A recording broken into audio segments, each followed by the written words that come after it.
On the 15th of August, the Taliban seized power in Kabul. 3 months on, Afghanistan is on the brink of an economic collapse. Attacks by the Islamic State Khorasan have been rising.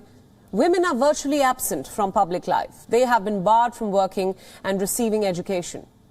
International aid has dried up and more than 60% of the country's population is suffering from acute hunger. The Taliban conducted a military parade in the capital, Kabul. On display were American-made armored vehicles and Russian helicopters. The rally also marked the graduation of 250 fresh recruits. The Taliban tried to display their might, but the ground reality is quite different. The security situation in Afghanistan continues to worsen. Just today, there was a blast in Kabul. This happened less than 24 hours after the Taliban parade. At least 2 people were injured when a roadside bomb exploded. No group so far has claimed responsibility for it.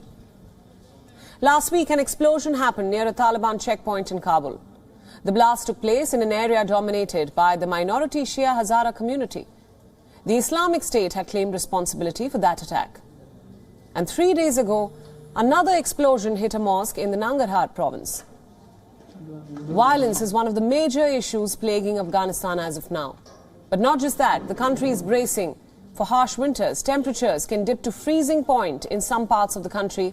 Conditions are particularly bad in camps for the internally displaced. More than 3.5 million Afghans have been displaced by fighting in recent years.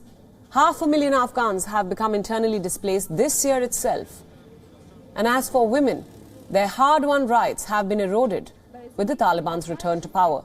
After the Taliban's fall in 2001, women were allowed to study, contest polls.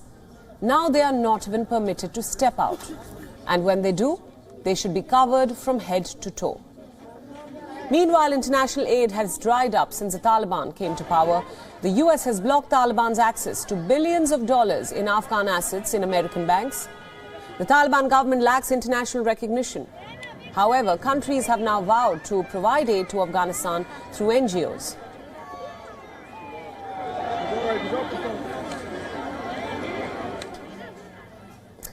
For more on this story, our correspondent Anas Malik now joins us live from Kabul. Anas, thanks so much for joining us. Tell us about the latest blast that took place in Kabul. What has been the response from the Taliban government? Has security been beefed up in the capital? Well, Priyanka, the security was already beefed up in the capital city of Kabul. Since the past 4 days or so, we've been seeing increased presence of the security personnel on the road. They've been thoroughly checking people. Snap checkings have increased. Checkpoints have increased. Despite of that, this blast has taken place today in Kote Sangi area, that is towards the west of Kabul. And 2 people have been injured. It was a roadside IED that was planted. It was not a magnetic IED. So it was somebody actually had to go and plant it physically. And that exploded.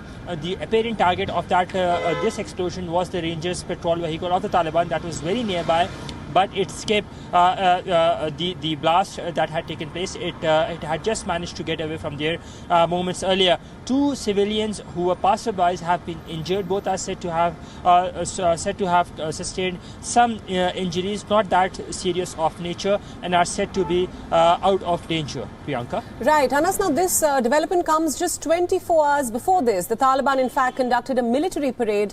Can the parade be seen as a show of might of the Taliban to the global community?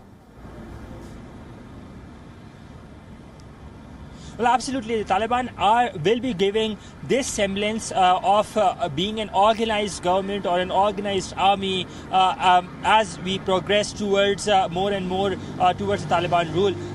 Regardless of the number of graduates that there would be, we've seen similar parades happening in Balkh in the north of the country and in Kandahar, that is in the south of the country as well.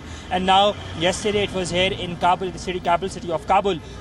So the Taliban would want to give this semblance of being a much more organized army, of a much more organized government rather, and they would be doing these parades to reinforce 2 things. One, that they are organized, the commitment that is there to the people, or the semblance of the commitment that is there to the people that yes, we are much more organized. And second, the semblance of security to the people, because the narrative of securing the country in the past 90 days, that has been punctured by these attacks that have been taking place time and again.